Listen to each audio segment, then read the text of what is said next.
হিন্দু ধর্মে প্রচলিত বিশ্বাস অনুসারে ৩৩ কোটি দেবদেবীর উপস্থিতি রয়েছে। নারী পুরুষ নির্বিশেষে সেই সব দেবদেবীর আরাধনা করে থাকেন সকলেই। তবে মহিলাদের উপর বেশ কিছু দেবতার পুজো নিয়ে কিছু বিধিনিষেধ রয়েছে। যেমন মহিলাদের সাধারণত বজরংবলীর পুজো করতে নিষেধ করা হয়, এমনকি বজরংবলীর পুজোর প্রসাদও মহিলাদের খেতে নেই। হনুমানজি নিজে ব্রহ্মচারী ছিলেন বলেই মহিলাদের বজরংবলীর আরাধনার উপর বিধিনিষেধ রয়েছে। ত্রিমুখী বজরংবলীর আরাধনা।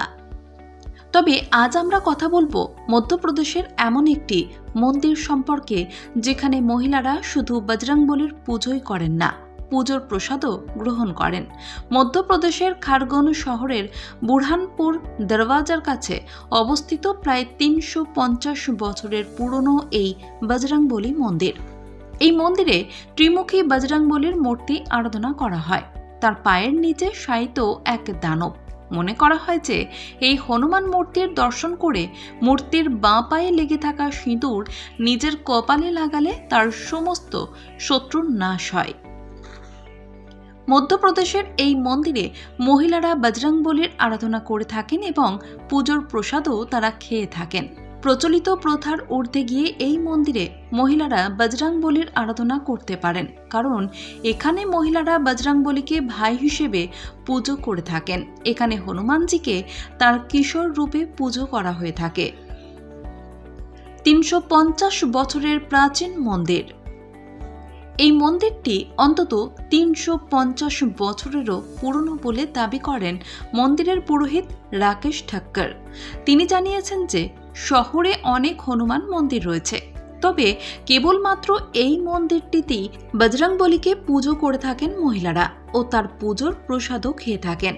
ভাই হিসেবে পুজো করার জন্যই এখানে মহিলাদের বজরংবলীর আরাধনা করার কোনো বিধি নিষেধ নেই।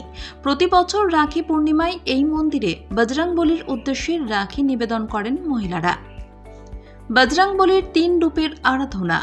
মধ্যপ্রদেশের খারগন শহরে এই হনুমান মন্দিরে বজরংবলীর ৩ রূপের পুজো করা হয়: শৈশব, যৌবন ও বার্ধক্য। এই ৩ রূপে এখানে আরাধনা করা হয় বজরংবলীর। তবে মহিলারা পুজো করেন এবং প্রসাদ খান শুধুমাত্র শৈশব রূপের বজরংবলীর। বাকি 2 রূপের তারা শুধুমাত্র দর্শন করতে পারেন।